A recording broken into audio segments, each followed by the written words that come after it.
Well, all of my nieces and nephews now, they're all college age or older, which I can't believe. Time just goes by so fast. But I remember when they were little, and I remember once when my niece was just about 3 years old, she was so frightened by a storm that was happening outside. All of the thunder and lightning was really scary to her. And her older brother, my nephew, who was around 6 or 7 at the time, he was making it even worse because he was trying to scare her even more. And so he was saying that, the thunder was God's angry voice because she had been a bad girl, and that the rain was God's tears. God was so sad that she had been so bad, and that the lightning bolts were meant to strike her. Terrible things that our older siblings tell us. Maybe you had older siblings that told you similar things about storms.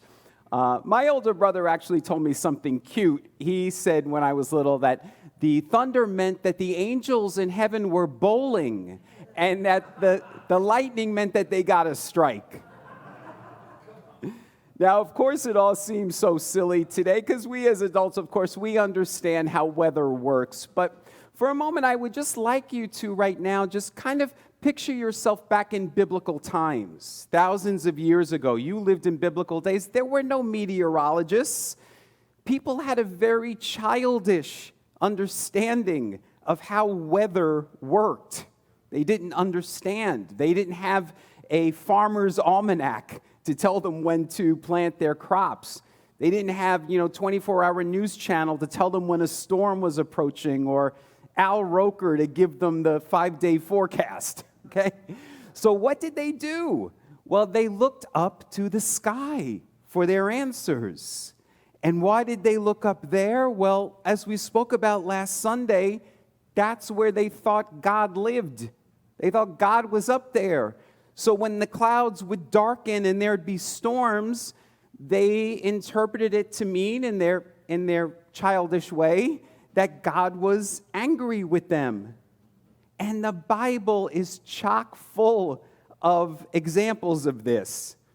So it says, for example, in 2 Samuel, verse 22, the Lord thundered from heaven, and the Most High uttered his angry voice. He sent arrows and scattered them, lightning. He made darkness, canopies around them, and mass of waters and thick clouds in the sky. In Isaiah 30, verse 30, it says, the Lord will cause the voice of his authority to be heard in cloudbursts, downpours, and hailstones. In Deuteronomy 11:17, it says, the anger of the Lord will be kindled against you. He will shut up the heavens so that there will be rain, and the ground will yield no fruit, and you will perish quickly. And then, of course, as we heard in today's gospel reading, at 3 o'clock in the afternoon, the sky turns pitch black as Jesus takes his last breath on the cross. The Bible, whether it's the Old Testament or the New Testament, the Bible is chock full of examples of how what's happening up in the sky symbolizes God's temperament. So it really shouldn't surprise us today that Christians who take the Bible literally today still believe that. Every single time there's some extreme weather that happens here, a hurricane or something, we always hear these popular evangelical TV evangelists. They always say, well, the storm is God's punishment. God's unhappy with us because of things like gay marriage and abortion. And of course, it's all so ridiculous. It's so silly. That's childish thinking. We should not believe the same thing about weather that ancient primitive people believed thousands of years ago. We know now how weather works, and weather has nothing to do with God's anger and wrath. In fact, the extreme weather that we've been experiencing in our lifetime has nothing to do with God's anger, and it has everything to do with us. Our abuse of the planet, our destruction of the planet. So today we are celebrating what we call Sky Sunday. And as Dan reminded us so beautifully in his words this morning, the sky we're talking about isn't just the blue stuff that's up above us. We're talking about the entire cosmos. Now, you heard in our words of integration and guidance this morning from our friend Richard Rohr the term the cosmic Christ. And that may be a new term for some of you, but I promise you it is not a new term. It's an ancient term. It dates all the way back to the early Christians, to the desert fathers and mothers. And as Father Rohr so perfectly explained in that passage, Christ isn't Jesus' last name. Christ and Jesus are two completely different things. Christ existed billions of years before Jesus of Nazareth even existed. When God birthed everything into existence at the Big Bang, when God said, "Let there be light," there was the Christ. The Christ was born. The power and presence of God was infused into all of creation. Now, Jesus was a man from Nazareth 2,000 years ago who was able to become one with that Christ presence. And he said that we could do it too. Now, in Paul's letter to the Colossians, he says this: "The Son is the image of the invisible God, the firstborn of all creation. In him all things were created, things in heaven and on earth, things visible and invisible.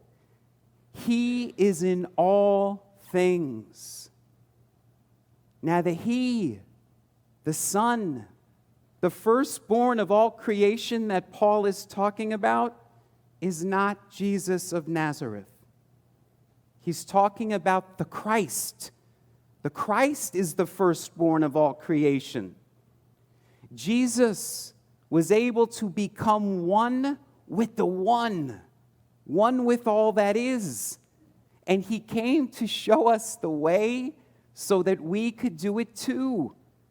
But as Father Rohr said in our words this morning, that most of us just think Jesus was the only one, and that we're just here to worship him. But Jesus' whole point was to say, no, this Christ is born in you. You are the light. Now, the 20th century scientist Carl Sagan, who studied the sky, he said this. He said, "The cosmos is within us. We are made of star stuff. There are pieces of stars within us all. We are a way for the universe to know itself." And the contemporary scientist and writer Neil deGrasse Tyson says, "The atoms of our bodies are traceable to stars that manufactured them in their cores and exploded these enriched ingredients across galaxies billions of years ago. For this reason, we are biologically connected to every other living thing in this world. We are chemically connected to the molecules on Earth, and we are atomically connected to the atoms of the universe. We are not figuratively, but literally stardust." We're literally stardust. We live among the stars, but the stars live in us. And no offense to Carl Sagan or Neil deGrasse Tyson, but they weren't the first to say that. Jesus of Nazareth said it 2,000 years ago. You remember what he said? He never said the kingdom of heaven was up there in the sky. He said what? The kingdom of heaven is within you. And he said, you are the light of the world. The light is within you. Now, the first people to discover this light that we hear in the Gospels were the Magi. You remember them from Christmas, the 3 wise men. They were astronomers. They studied the sky. They studied the cosmos. And you remember from Christmas, they followed the star of wonder, and it guided them to the perfect light. My friends, we don't have to wait until Christmas. Christmas can be born in us every single day when we study the sky and the cosmos. We ponder the allness of God, and we let that guide us to that perfect light that is within us.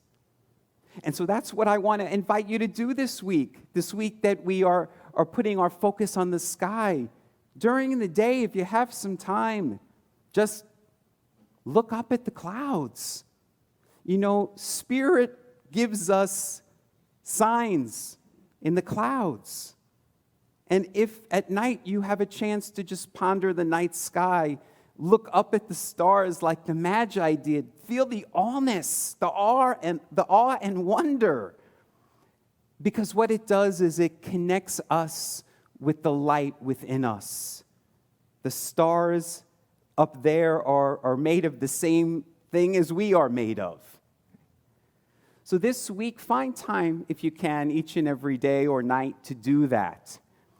Express your gratitude to God for this light of the cosmos, this power and presence that is with us and within us. And may you come to more fully recognize and realize God is not separate from you. You were made in the very image and likeness of God, which means you are made of star stuff. You are made of God stuff. Namaste.